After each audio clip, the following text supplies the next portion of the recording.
মৰমৰ ছাত্ৰ ছাত্ৰীসকল, এইবাৰ যিসকল ছাত্ৰ ছাত্ৰীয়ে 2026ত HSLC এক্সাম দিব, সেইসকলৰ বাবে এইটো ভিডিঅ' গুৰুত্বপূৰ্ণ।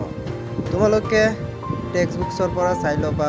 টেক্সট বুকছৰ পৰা কেইটামান কুৱেশ্যনৰ বিষয়ে আলোচনা কৰা হ'ল, তোমালোকে নোটছ কৰি ল'বা আৰু ভিডিঅ'টো ভাল লাগে ছাবস্ক্ৰাইব কৰি, লাইক কৰি আৰু শ্বেয়াৰ কৰি দিবা।